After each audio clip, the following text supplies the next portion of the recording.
Greetings, my fellow Africans and the entire world. Once again, I come to you with a message of empowerment and enlightenment. Today, I'm going to speak to you once again on the topic, Wake Up, Africans. Mind is the master. Mind rules the world. As I stated in my previous episode on this very topic, the human mind is the creator of all circumstances. And therefore, any man or woman that pays attention to the development and the correct use of his or her mind gains power and authority over all things. And he grows to become a powerful individual. And when a group of people holds the same view and understanding, and they go on to develop their minds collectively, they gain the same force and the same power, and they become powerful men and women. It could be a nation, it could be a tribe, it could be any group of people that you can think of in our arrangement as human beings. And so, the development of the human mind is the first or the beginning of development in the human life. And so, when people are developing on the outer, that means they are developed in the mind. And as Marcus Garvey gave, that the man who is unable or who fails to develop his mind and use it to improve him or herself remains slave to the other man, or another man that developed his mind and is using it to improve and to develop himself. And so that is the picture we have in our world today with regards to us, Africans, and other races. As a matter of fact, I want to state this emphatically, that my message is not about pitching any of us against anyone in the other races.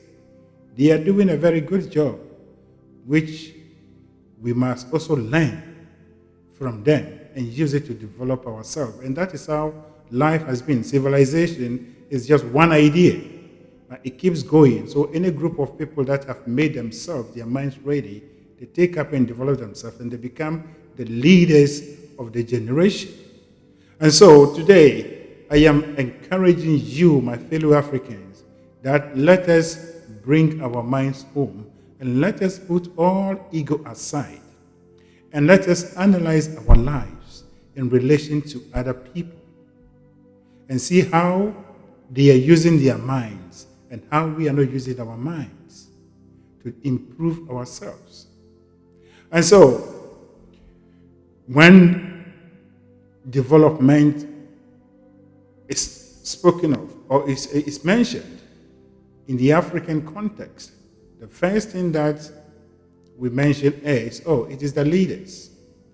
If we will get great and powerful leaders to do this or that and that, there will be development.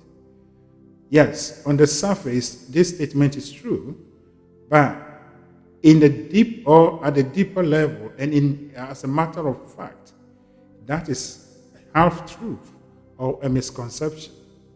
Development is the collective development of the group of people, but not the leaders.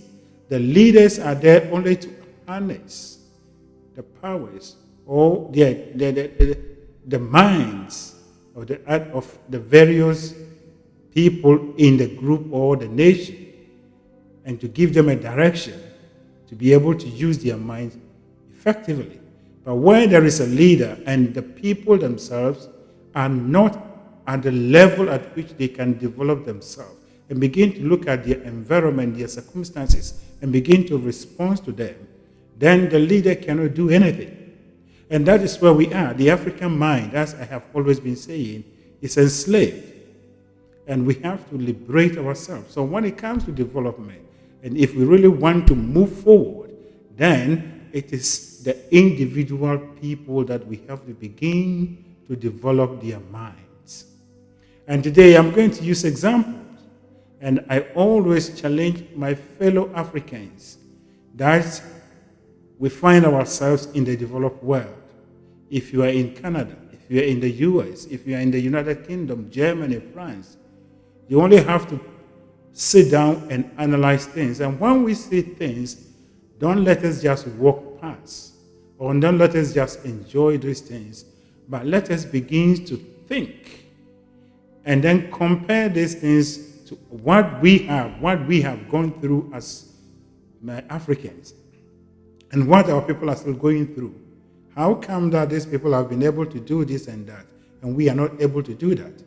And so today I'm going to use concrete examples that, if you look at these examples, both Africans and the Europeans, and the North American, that is the life I know.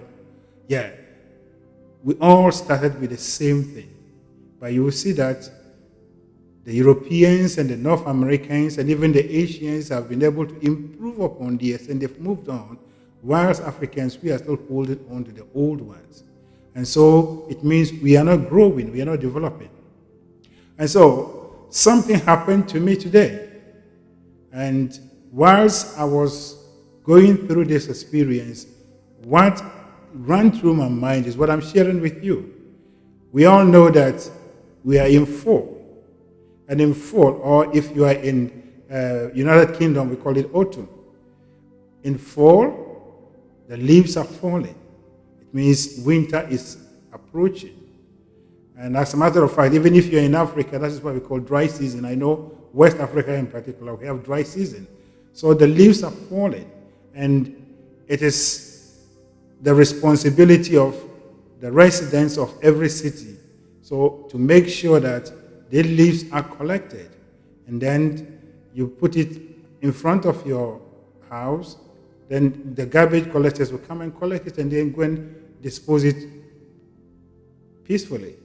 Or, such that the town or the city will be beauty. There will be no death. And so today I decided to clean the front of my house.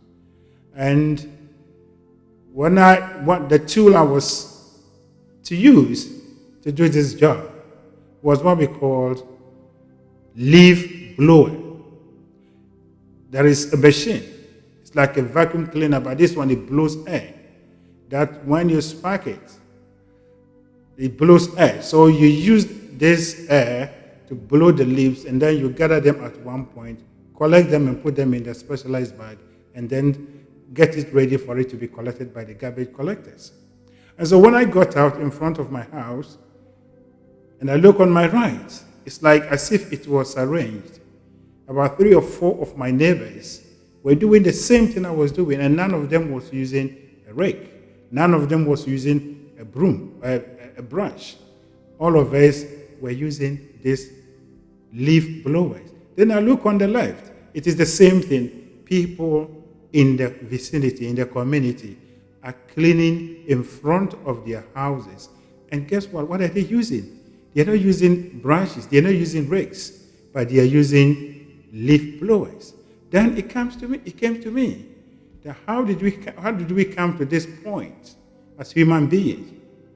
Then the answer came to me that we started with brooms. And we all know in Africa, a broom is something that all of us knows. The human being started with brooms as a way of cleaning our inside and outside our houses. And then, as we go on, men and women began to look for alternatives to make the work easy and better, convenient. Then we went from broom to rake.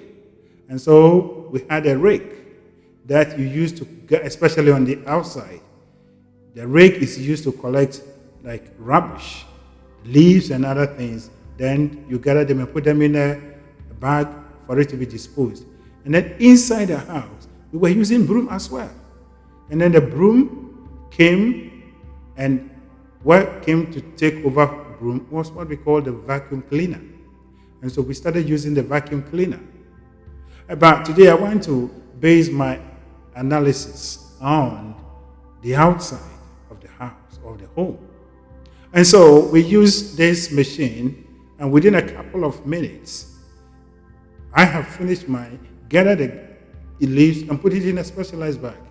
And so everyone, I asked myself, where is the broom? The broom is no longer in use. The human being has grown beyond the use of the broom. And rake, we have gone beyond the use of the rake. And now we are blowing the rubbish. The air blows it and gathers it well for you, then you collect it. So how did we come to this level? It is not the work of the Canadian government. It is not the work of any specialized institution in Canada, in the US, in the UK, but it was the work of individuals, men and women, whose minds are free. They thought, they sat down, analyzed situation by the use of the mind, then they came up with solutions. So rake came, and then we have this blowers. More things will be coming. Very soon, you blow it and you don't even have to touch it. You don't have to use any kind of collector. The thing will suck the leaves or the rubbish itself, such that you don't really have to do anything. The time will come, we're only going to push a button. But as a matter of fact, these examples I'm using, if you sit down in Africa and think, or if some of these things are brought to Africa, and you use it and you begin to think that it is because Canada, US, United Kingdom, Germany, they had good leaders, and that is why these things are coming into their existence, then you are not saying the truth. You are far from the truth. These equipment, these tools came into our existence here, and even in Africa, by the works of individuals, men and women, who analyze the challenges that community is going through. They go on to create a simple tool that is developed upon it, then they give it to the world. And so when we talk of development is not about the work of the government. Development is about the individuals looking at the various challenges that we are facing. Then we look for solutions to solve these challenges. And as soon as you get the solution, the challenge or the difficulty is no longer in existence. And then some of these things becomes big and bigger projects, bigger equipment, as they begin to get more market for it. And so everything started just at the rudimentary level. Everyone was doing it. And now they have driven broom out of their existence. And now rake is gone. And now we have what we call leaf or rubbish blowers. It's the air that blows it. Now the African, all these things I'm talking of are coming from this part of the world and maybe Asia. And most of these things, if you look at it, they are made in China. Though the companies are Western companies that are operating in China. But you ask a question. All of us have this challenge. Like I said the other day, the command to humanity, the command to men and women by nature is create or perish. And so we all were given the same challenge. Some people went on to create things, and they are moving forward, and African, we are still perishing. And all these things are becoming things that we are importing into our countries. Then it comes out that our government, our nations are in debt because we are importing every single thing from outside into our country, but nothing is getting out of our country except raw materials. But why is it so? It is because the African mind does not have the concept of playing with his or her problems. I mean, confronting his problems and seeking answers and solutions to this. And as I use this leaf or rubbish blowers example, these things came into the existence of those of us here because it is a challenge. Every year, people have to clean their houses, around their houses, because the leaves are falling. Someone took it as an opportunity. It became a business opportunity, and they have made millions of it.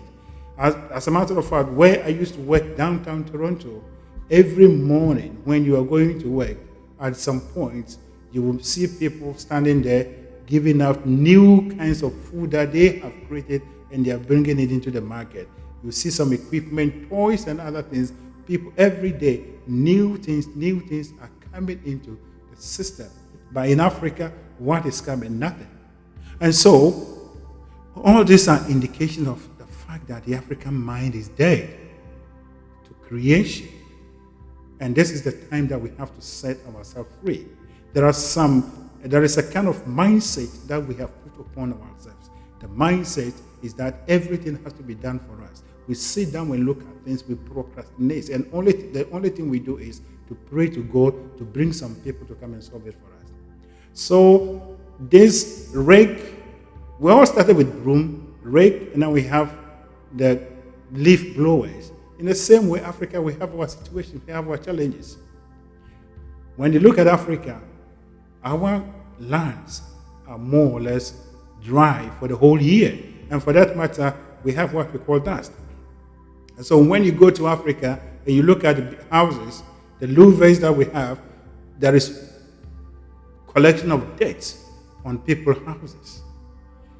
This is a business opportunity. The Europeans, the Asians are not going through that difficulty. And so there will never be a solution to this until an African mind begins to look at it and create a solution to that, however rudimentary it may be. And if we sit down for even the foreigners to come and do it for us, then we're going to pay at a higher price. And that is when we become slaves to them. And so when you look at all these things, it is because the African is missing the idea, the concept that your difficulties and your challenges are your opportunities. But for us, we believe that they are something that we have to fight them, and the only way we fight them is to get some people to bring a solution to us, then automatically the problem is gone. Or we enjoy it and we forget. And so, these are some of the examples of how Africans, we are wasting our minds. The only reasons why we are here is to think and to improve upon our lives. Today, I have just given you one example. There are millions of examples that we can look at it. Every day, new things are coming into the system. Every day, new things are coming into the system, into the life of people. What is coming out of Africa? What is coming out of Africa? Nothing. And that is the indication that we have enslaved, or we have put our minds in a bucket. And this is the time that we have to release our minds. All the people that are doing these things, as I've just mentioned, and many things that you may even know that I may not even be aware, because there are a lot of things that are coming out of China to Africa, that if you come to Europe and North America, you may not even see those things. All these people doing these things, and they are throwing them, they are pushing them on you, were born, grew up, brought up by people who do everything exactly as them. And so we cannot wait, or we cannot sit that they will come and solve our problem. The only thing is for us to have the right mental attitude. And the right mental attitude is by freeing our minds and begin to look at things from a different perspective. Believing in ourselves, believing that we have the power and the ability to change and transform our lives. And once again, invoking the words of St. Paul, that be ye transformed by the renewal of your mind. And that is what we are talking about. The African mind is perpetually in bondage. The African mind is perpetually in enslavement. And for that matter, we cannot exercise our mental power to create into a solution to our problems. I have just given you one example. You can also think about that. So, my fellow Africans, my brother, my sister, the call is to you, all of us. Let us rise up. There are many things that we can begin to do these things and improve upon them and give it to the world. We do not, you do not, I do not, all of us do not have to do great things for us to be great. But we only have to do the smaller things in an extraordinary way to become great, because the smaller ones grow to become the bigger one. There is no need and there will be no development in Africa if only we just focus our minds on government going for loans and putting up buildings and airports and whatever that we are developing. That is not development. What is the use for a government to go for a loan to come and put up a bigger edifice in the capital, whilst the people in the country are wallowing in poverty, they are wallowing in debt, they are wallowing in this kind of low level of existence? But the nation will have a better outlook. The nation will develop faster if that money is used to develop the minds of the people, not academic, but training the people, showing them the way to be bold in mind and be able to interact with nature, being able to look at things and come up with solutions. That is when we say we have a base, because the people are creative. The people have become conscious of the fact that they are the creators of their life, and it is their responsibility to improve upon their existence. That is when development comes in. So you will see our government, it comes, you will see these news items and whatever, that the largest project ever in the world is happening in Africa, whatever. What is the use of that? If a government goes for loan to create a railway line, it is good in Africa. But about 70 to 80% of the population will not even enjoy that railway experience. Yes, but if this money, if this attention is channeled into the development of the people's mind in such a way that we will begin to even create our own systems in such a way that our transport system will meet our current conditions, and as we grow up, all other things will add up. We will have uniform and a sustainable development. That is what we call sustainable development. But unfortunately, the African minds, right from the lowest to the highest, the leaders, all of us are thinking in the negative way. So let us rise up. This time is the time of empowerment.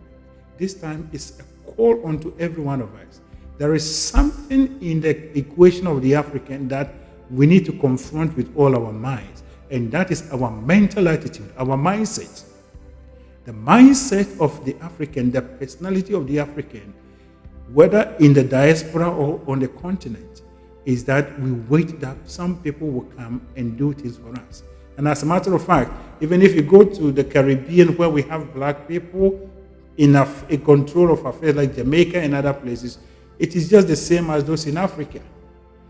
Nothing is coming out of these lands. That these are where the African or the black people made, Jamaican or whatever made, Ghanaian made, Nigerian made. No, nothing. And this is the time that we have to be awakened to the powers that we have. Whatever any man has done in this world, every one of us has the ability and the power to do, if only we are ready and open our minds and let God work through us. And this is the time that we have to come to this conscious realization that we are the creators of our own realities. And so, look within your community, look around. Those of you on the African continent, you will see that there are numerous people are doing some things that are still rudimentary. They can't even do it. It is a business opportunity. It is an opportunity for you to take it and begin to think about it. And then an idea comes to you, you develop it at the lowest level, and then we move it up. Look at what we use to smoke fish in Africa. This is the same thing that someone took here. They created a grill. And this grill, you can just take it to anywhere. You can do whatever you want. Prepare your fish or meat and eat it without actually going through this smoke and other things. Africans are still using this rudimentary, and Even if you're not using it, we are importing these things into our lands. But it is just a common sense creation. It is a common sense creation. So, my brother, my sister, today, this is what I am putting before your mind. As I've always been saying, I am not here to challenge you, and I am not here to beg you, but I am here to reason with you, and for us to begin to think that there is the need for the change in direction. The Africans should look. We have to begin to train our children in such a way that they will make our difficulties and challenges their bedfellows, and as we become friends with them, we get solutions to them. Then we use them to solve our problem and sell it to the other world. And that is when we say we are developing by the use of our mind, as given by St. Paul. So, today, I have given you an example, and I'm challenging you for you to begin to do this analysis, particularly my brothers and sisters that we find ourselves in this part of the world. Wherever you go, you see that people are doing this, whatever you need, everything. Look, you go to some places, they have what we call toolbox. We have what we call DIY. DIY is not something that was created by a university. It's not created by any government. Some people sat down. They realize that, okay, we can make things in such a way that whoever is using it can do with him or herself. Can you do with him or herself? They went on to create it, and they've done it. Why can't we do that? Why can't we do that? So, that is my message for you. I am appealing to you.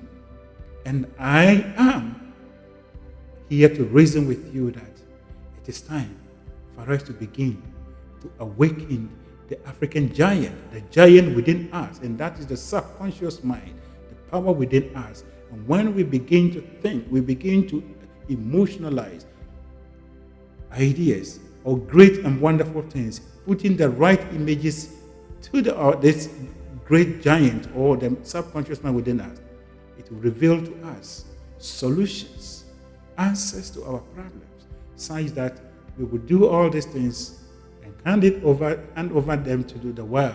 That, hey, this is what we Africans have done, and we are sharing them with you. That is my message for you. Once again, my name is Emmanuel Mensah. I am a co-founder of the African Mental Emancipation Movement and the Eagle Mentality Group.